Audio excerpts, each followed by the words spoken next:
우리가 하루에 한 번씩은 꼭 먹게 되는 기름들. 하지만 과연 제대로 알고 써왔던 걸까요?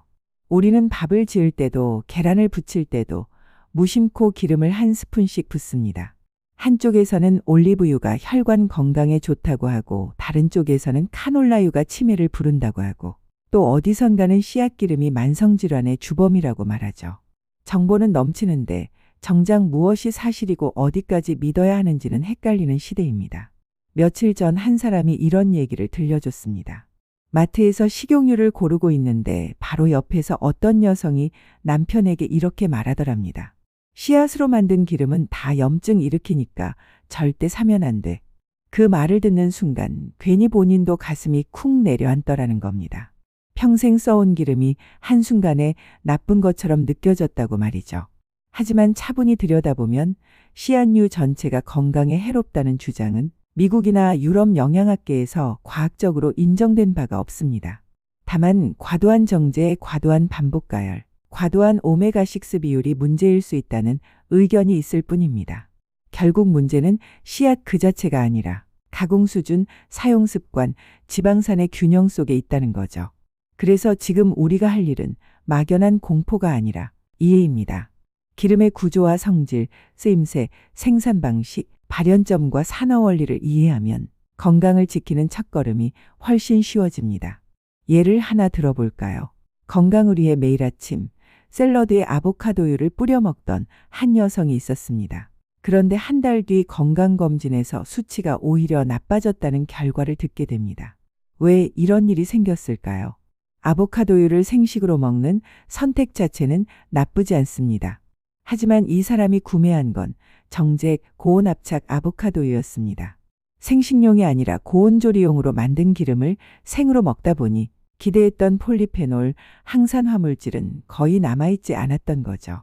반대로 올리브유를 튀김에 썼다가 금방 타버려 당황한 경험도 있으실 겁니다. 엑스트라 버진 올리브유는 향이 살아있고 건강에도 도움이 되지만 발연점이 낮아서 고온조리에는 적합하지 않습니다. 여기서 알 수 있는 한 가지, 기름마다 역할이 전혀 다르다는 점입니다. 아보카도유만 놓고 봐도 그렇습니다. 생식용에 적합한 건 엑스트라 버진 냉압착 방식으로 만든 진녹색 아보카도유입니다. 향과 항산화 성분이 살아있어 샐러드나 드레싱에 잘 어울리죠. 반대로 밝은 노란색의 정제 아보카도유는 고온조리에 맞도록 영양과 향을 대부분 제거한 오일입니다. 생으로 먹어도 큰 효과는 없고 튀김이나 구이에 적합한 기름이죠. 이렇게 기름마다 특성이 다른데도 사람들은 재배지나 브랜드, 가격만 보고 고르는 경우가 많습니다. 비싸면 좋은 줄 알고 쓰고 싸면 무시하기도 하죠. 하지만 진짜 중요한 건 그 기름의 발현점, 지방산 구조, 가공 정도, 압착 방식입니다. 기름병 뒤에 적힌 정제, 냉압착, 저온압착 같은 말들이 중요한 이유도 여기에 있습니다. 이 말의 의미를 모르면 결국 늘 사던 것을 무심코 다시 사게 되죠. 그런데 조리온도와 발연점만 이해해도 어떤 기름을 어떻게 써야 하는지가 훨씬 선명해집니다.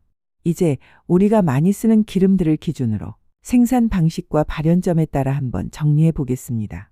냉압착, 저온압착 기름들은 한마디로 영양은 최고, 열에는 약한 기름입니다. 냉압착, 저온압착은 말 그대로 열을 거의 안 쓰고 짜는 방식입니다. 씨앗이나 과육 속 폴리페놀, 비타민 E, 스쿠알렌 같은 성분이 그대로 남아 향과 영양은 뛰어나지만 발연점은 낮습니다. 냉압착 들기름, 참기름의 발연점은 대략 170도 안팎, 엑스트라 버진 올리브유는 160에서 180도 정도입니다. 팬을 조금만 달궈도 금방 연기가 올라오는 수준이죠. 즉, 센 불에서 오래 볶는 순간 좋은 성분은 깨지고 산화가 시작됩니다. 그래서 이런 기름들은 샐러드, 드레싱, 나물무침이나 완성된 음식에 한 바퀴 돌리는 마무리 용도로 쓰는 게 가장 좋습니다. 아마시유는 그 중에서도 더 예민해 발연점이 110에서 120도 정도에 불과합니다. 사실상 가열 금지라고 생각하시면 됩니다. 샐러드나 요거트, 찬 음식에 한 스푼 넣어 먹는 용도로만 사용하는 게 정답입니다. 비정제 참기름, 들기름도 향과 영양은 남지만 열에는 조심해야 하는 타입입니다. 한식에서 흔히 들기름에 미역을 볶거나 참기름에 나물을 볶는 조리법이 있지만 건강 관점에서는 꽤 손해입니다. 발연점이 낮기 때문에 센 불에서 오래 볶으면 향도 날아가고 항산화 성분과 오메가3 같은 좋은 지방도 함께 망가질 수 있기 때문입니다. 또 기름이 타기 시작하면 몸에 부담이 되는 산화물도 생길 수 있죠. 그래서 참기름과 들기름은 처음부터 볶는 기름이 아니라 불을 끄기 직전 또는 다 만든 후 넣는 마무리용으로 쓰는 게 가장 좋습니다. 또 들기름은 오메가3가 많아서 빛과 열, 산소에 특히 약하고 산패도 빠릅니다. 그래서 냉장 보관을 하거나 빠른 소비가 중요하죠. 이제 정제유를 볼 차례입니다. 정제기름들은 한 문장으로 말하면 향은 거의 없지만 고온에서 살아남는 고열형 기름입니다. 정제 과정에서 냄새, 불순물, 색을 제거하면서 항산화 성분과 향은 많이 줄어들지만 그 대신 발연점이 크게 올라갑니다.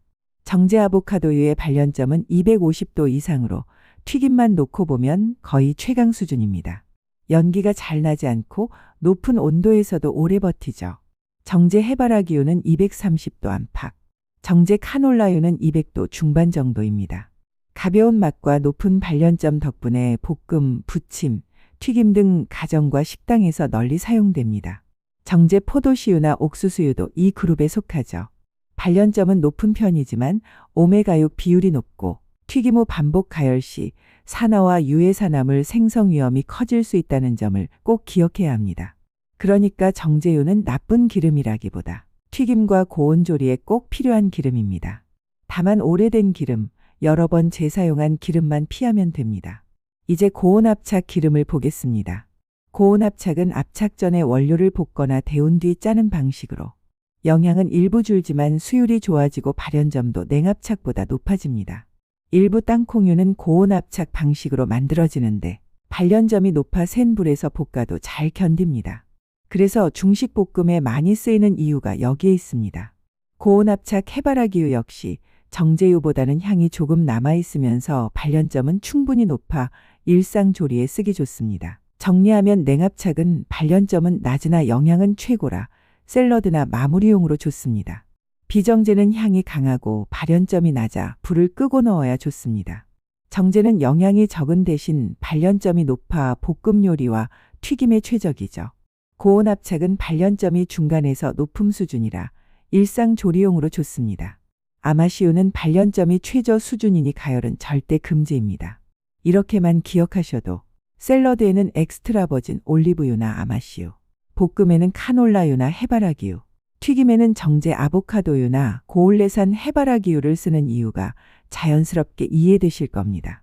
사람들이 비싼 기름이 좋은 기름이라고 생각하지만 사실은 요리법에 맞는 기름이 좋은 기름입니다.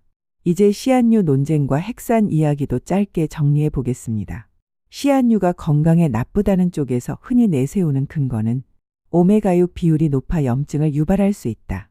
고온 압착 과정에서 영양이 파괴된다. 반복 가열 시 산화되기 쉽다. 이 세 가지 정도입니다. 하지만 이 내용들은 그럴 가능성이 있다는 우려지 이미 확정된 사실은 아닙니다. 오메가6와 염증에 대한 논문들은 서로 다른 결론을 내립니다. 일부 연구는 과도한 오메가6 섭취가 염증성 물질을 늘릴 수 있다고 하지만 다른 연구들은 적정량 섭취 시 문제가 없고 오히려 심혈관 건강에 도움이 된다는 결과를 내기도 합니다. WHO나 미국 심장학회의 공식 입장 역시 시안유의 적절한 섭취는 심혈관 건강에 도움이 된다는 쪽에 가깝습니다. 시안유의 진짜 문제는 기름 자체라기보다는 반복 가열, 오래된 기름, 빛과 공기에 오래 노출되며 산패된 기름입니다. 핵산 이야기도 비슷합니다. 기름 생산에 DNA와 RNA로 이루어진 핵산을 쓴다는 말이 돌지만 우리가 마트에서 사는 일반 식용유를 만들 때 DNA나 RNA를 따로 첨가해서 만든다는 근거는 없습니다. 오일에서 DNA 흔적이 나오는 건 원료 식물의 잔여물 때문이지 핵산을 넣어 만든 것이 아닙니다. 따라서 핵산이 있는 기름은 위험하고 핵산이 없는 기름만 먹어야 한다는 주장은 현재 과학적으로 근거가 부족합니다. 마지막으로 기름별 효능과 부작용을 아주 간단히 짚고 마무리해 보겠습니다. 올리브유는 심장 혈관 쪽으로 연구가 가장 많이 된 기름입니다. 하지만 과하게 먹으면 칼로리가 높아 체중이 늘 수 있고 담즙 분비가 약한 사람은 소화가 느려 더부룩할 수 있습니다. 카놀라유는 정제 과정으로 인해 영양은 적지만 적당량 사용 시 무난한 조리용 기름입니다. 다만 반복 가열은 피해야 하고 씨앗유만 과하게 쓰지 않도록 다른 기름과 섞어 쓰는 게 좋습니다. 해바라기유는 비타민 E가 풍부하지만 일반 제품은 오메가6가 높아 특히 튀김 후 재사용할 경우 산화와 염증 위험이 커질 수 있습니다. 아보카도유는 냉압착 제품은 생식용으로 좋고 정제 제품은 고온조리에 좋지만 칼로리가 높아 과다 섭취 시 체중 증가로 이어질 수 있습니다. 일부 사람에게는 아보카도 알레르기가 문제가 될 수 있고요. 참기름과 들기름은 향과 건강을 동시에 챙길 수 있지만 발연점이 낮고 산패가 빨라 무조건 마무리용으로만 쓰고 냉장 보관이나 직사광선이 들지 않는 어두운 곳에 보관하는 게 중요합니다. 포도씨유, 옥수수유는 맛이 가볍고 발연점이 높지만 오메가6가 많아 과도한 섭취와 반복 가열은 피하는 게 좋습니다. 코코넛 오일은 소화가 빠르고 바로 에너지로 쓰이기 쉬운 중세지방산인 MCT가 풍부해 한때 다이어트 오일로 유행했지만 포화지방이 80에서 90%라 심혈관 쪽 논란이 있어 과량 섭취는 피하는 게 좋습니다. 가끔씩만 소량으로 특정 요리에만 쓰는 정도가 안전하죠. 땅콩유는 볶음에 잘 어울리지만 땅콩 알레르기가 있는 사람에겐 심각한 반응을 일으킬 수 있다는 점을 잊지 말아야 합니다. 콩기름도 우리가 가장 흔하게 쓰는 기름 중 하나지만 장단점이 뚜렷한 기름이기도 합니다. 콩기름은 단일불 포화지방보다 다불 포화지방, 특히 오메가6 비중이 높아서 포화지방 대신 쓰면 심장과 혈관 건강에 도움이 된다는 연구들이 꽤 많습니다.